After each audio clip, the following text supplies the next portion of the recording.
on the Kochi beach. I just loved it.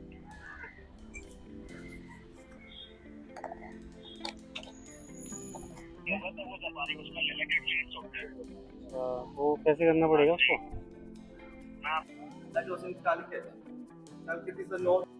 Hello everyone, welcome और welcome back to my YouTube channel. बड़ों को प्रणाम और छोटों को ढेर सारा प्यार। सो गाइस, फाइनली हम लोग कोचिन पहुंच गए हैं और आज हम जाने वाले हैं कोचिन के मोस्ट आइकॉनिक स्पॉट्स एक्सप्लोर करने, जो कि होने वाले हैं Chinese fishing nets, Saint Francis church और फोर्ट कोचिन म्यूजियम। तो वीडियो को एंड तक जरूर देखिएगा, बहुत सारे इंटरेस्टिंग फैक्ट्स और ब्यूटीफुल विजुअल्स आपको मिलने वाले हैं। चलिए स्टार्ट करते हैं आज का कोचिन एडवेंचर। Let's go.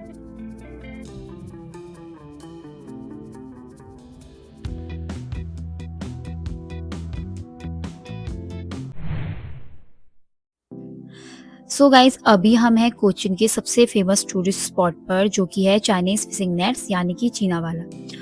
इन्हें लोकल में चीना वाला कहा जाता है और ये कोचिन की पहचान है। ये लगभग 500 साल पुराने हैं और 14वीं और 15वीं शताब्दी में जब चाइनीज एक्सप्लोरर्स और ट्रेडर्स यहाँ आए थे तो उनके थ्रू ये यहाँ लाए गए थे।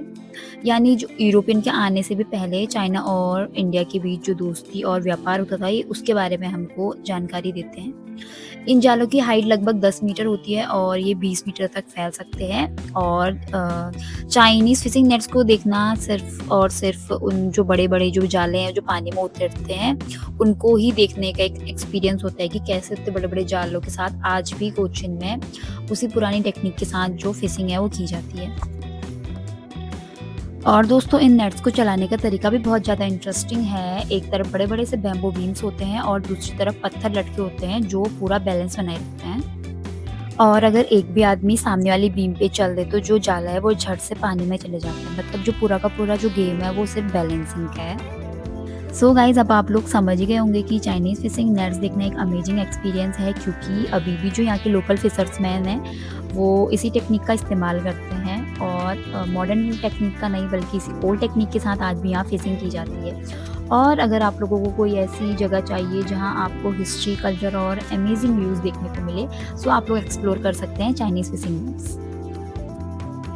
तो गाइज, नॉर्थ इंडिया से सीधे साउथ इंडिया लैंड होने के बाद एक चीज़ तो हमें पता लगी गई है कि नॉर्थ इंडिया के वेदर के अकॉर्डिंग यहाँ का जो वेदर है थोड़ा सा वार्म है। और अभी टाइम हो रहा है दिन के 12 बजे का, तो हमें लग रही है गर्मी। तो हम लोग सोच रहे हैं कि उन्हें एक्सप्लोर करते हैं लोकल मार्केट को। और मार्केट में बहुत ज़्यादा चहल पहल दिख रही है, बहुत ज़्यादा फॉरनर्स और टूरिस्ट जो हैं वो यहाँ अभी आए हुए हैं। और जो ठंडी सी हवा चल रही है, समुद्र से जो ठंडी हवा आ रही है, तो ना उसके भी मज़े लिए जाएँ।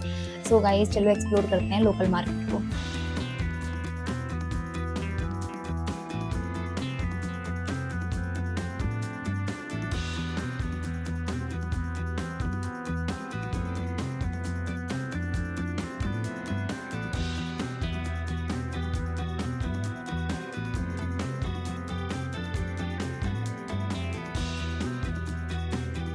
तो गाइस, दिखाती हूँ आपको अरेबियन सी का एक खूबसूरत सा किनारा, जिसको देखने के लिए ऑलरेडी यहाँ बहुत सारी भीड़ लगी हुई है।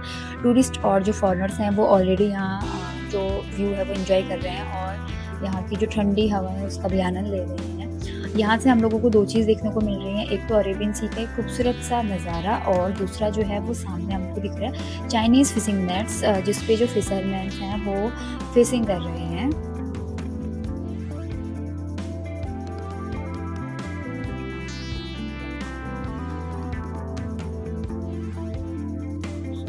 तो सी व्यू एंजॉय करने के बाद अब हम आ गए हैं यहाँ की लोकल मार्केट में कोकोनट वाटर एंजॉय करने के लिए, थोड़ा सा बॉडी को रिलैक्स और कूल फील करवाते हैं। एंड गाइस, आप लोगों को एक इंटरेस्टिंग सी चीज़ बताती हूँ जो थोड़ा सा फनी भी है। तो पहले मुझे लगता था कि जिस साइड को कोकोनट ट्रीज ज़्यादा होते होंगे तो उस साइड जो कोकोनट का प्राइस होता होगा वो लो होता होगा, यानी कि सस्ता मिलता होगा। बट मैं गलत थी गाइस, क्योंकि नॉर्थ इंडिया साइड जो कोकोनट है वो हमको 70, 80 या 90 रुपीज़ का मिलता है। तो मुझे लगता है कि यहाँ 20 या 30 रुपये में मिल जाता होगा, बट मैं गलत थी। और जब हमने यहाँ कोकोनट का प्राइस पूछा लोकल मार्केट में, तो उन्होंने बताया कि 50 to 80 रुपीज़ है। कोई 50 रुपीज़ का है, कोई 80 रुपीज़ का है। तो मुझे नहीं पता कि इन दोनों में डिफरेंस क्या है, बट हम लोगों को अभी एनर्जी दे रहा था और कूल फील कर रहा था। तो हम लोग अभी इसको एंजॉय कर रहे हैं। So cheers to the coconut water guys. और जिन जिन लोगों को ऐसा लगता था कि यहाँ कोकोनट सस्ता मिलता होगा, सो कमेंट सेक्शन में जरूर बताना गाइस। और ये सुनने के बाद आपको क्या फील हुआ वो भी जरूर बताना। तो अब हमारा नेक्स्ट लोकेशन होने वाला है सेंट फ्रांसिस चर्च। ये भारत की सबसे पुरानी यूरोपियन चर्च में से एक है। इसकी कहानी शुरू होती है लगभग वर्ष 1503 में, जब पुर्तगाली फ्रांसीसी ब्रदर्स ने इसे लकड़ी और मिट्टी से बनाया था। बाद में साल 1516 में इसे पत्थर और खड़ी दीवारों के साथ पुनर्निर्मित किया गया। सबसे इंटरेस्टिंग जो चीज़ है इस चर्च के बारे में, जो इस चर्च को और चर्चों से अलग बनाती है, वो है जो महान खोजकर्ता वास्को डी गामा थे। उन्होंने 1524 में यहीं पर अपनी अंतिम सांस ली और शुरू के दिनों में उनको यहीं दफनाया गया था। तो इस चर्च के अंदर उनकी जो कब्र के निशान है वो आज भी यहीं मौजूद हैं। तो दोस्तों हमने कर ली है चर्च में एंट्री, और चर्च अंदर से काफ़ी सुंदर है और देख के ही पता लग रहा है कि चर्च काफ़ी पुराना है। और अगर मैं बात करूँ वास्को डी गामा की, तो वास्को डी गामा पुर्तगाल के एक मशहूर नेविगेटर और एक्सप्लोरर थे। उन्होंने 1498 में पहली बार यूरोप से इंडिया तक का डायरेक्ट समुद्री रास्ता ढूंढा था और वो यहीं कैलीकट में उतरे थे। तो दोस्तों अभी हम जहाँ पे खड़े हैं ये वही जगह है जहाँ वास्को डी गामा का टॉम्ब है, यानी कि वास्को डी गामा की कब्र है। जब वो 1498 में कैलीकट में उतरे थे तो उसी के बाद से इंडिया और यूरोप के बीच जो डायरेक्ट ट्रेड था वो उसका नया दौर शुरू हो गया था।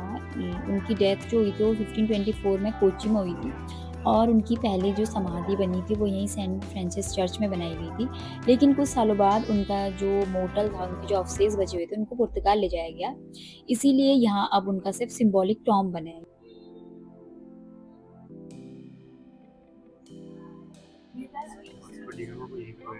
Okay, friends.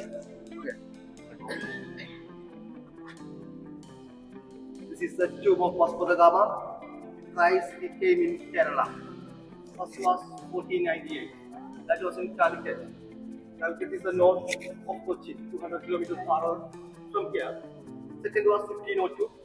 Calicut and Kochi. Third was in 1524.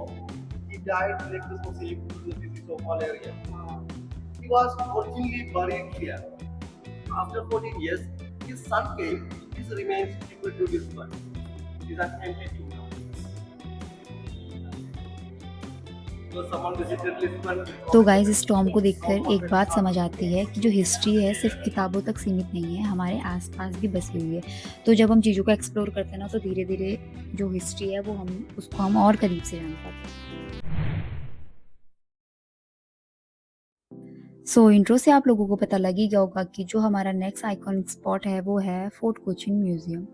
यहाँ आपको केरला की कल्चर, आर्ट और हिस्ट्री का ज़बरदस्त कलेक्शन देखने को मिलता है। ओल्ड कॉइन्स, ट्रेडिशनल पेंटिंग्स और बहुत सारे हेरिटेज पीसेस।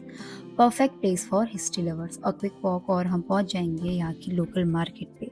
तो सबसे पहले एक्सप्लोर करते हैं यहाँ की लोकल मार्केट और उसके बाद जाएंगे हम लोग फोर्ट कोचिन म्यूजियम।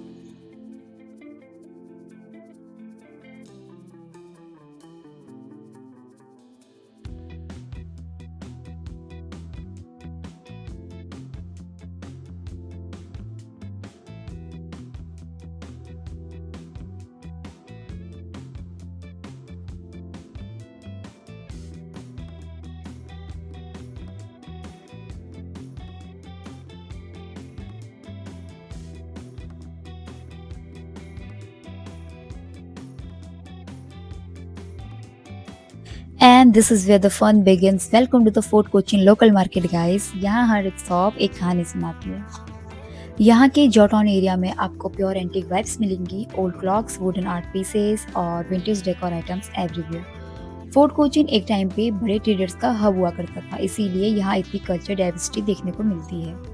यहाँ की स्पाइस मार्केट बहुत ही फेमस है। कार्डेमम, ब्लैक पेपर, हल्दी, प्योर इंडिया की खुशबू एक ही जगह पे आपको मिल जाएगी। अगर आप लोगों को भी ओल्ड और एंटीक पीसेस का शौक है, सो आप लोगों का स्वागत है फोर्ट कोचिन की लोकल मार्केट में, जहां आपको हर टाइप की ओल्ड और एंटीक चीज़ मिल जाएगी। भीड़ से आप लोगों को पता लग ही रहा होगा कि ये जो प्लेस है वो कितनी ज़्यादा फेमस है। और अगर आप लोगों को कुछ सुवेनियर कलेक्शन करना है, जैसे handmade wooden craft, coconut shell art और कथकली मास्क वगैरह, तो ये आइटम्स आपको यहाँ 300 to 1000 तक मिल जाते हैं। आर्ट लवर्स के लिए भी परफेक्ट जगह है। Post card, local paintings, canvas, art work, सब कुछ यहाँ मिलेगा around 500 rupees. So yes guys, fort Cochin market is must visiting place. यहाँ आप शॉपिंग से ज़्यादा मेमोरीज कलेक्ट करोगे। So let's explore more, follow me guys. तो फोर्ट कोचिन मार्केट के पास से ही आप लोग बैक वाटर का भी मजा ले सकते हैं और सामने है अरेबियन सी का stunning view. Literally picture perfect guys. यहाँ से सनसेट तो और भी ड्रीमी लगता है। So guys food lovers, this is your spot. यहीं पे थोड़ी देर चिल करो, फ्रेश सी ब्रीज फील करो और कुछ अमेजिंग शॉट्स क्लिक करना भूलना मत।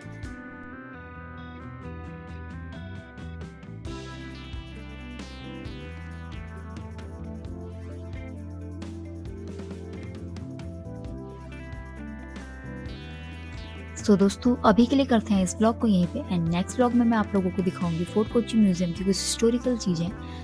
आई होप आप लोगों को वीडियो पसंद आया होगा। अगर आपको वीडियो पसंद आया है तो लाइक, कमेंट, शेयर और सब्सक्राइब करना ना भूलिएगा। और अगर आपको वीडियो इन्फॉर्मेटिव लगा so do let me know in comment sections. तब तक के लिए take care guys, bye bye. जहाँ हिस्ट्री आज भी जिंदा है और हर एक चीज़ एक स्टोरी बताती है, from ancient weapons to colonial era के rare artifacts, you are gonna love it. तो guys don't miss the next episode. Fort Kochi की हिस्ट्री को हम मिलकर डिकोड करेंगे। Till then like, comment, share and subscribe.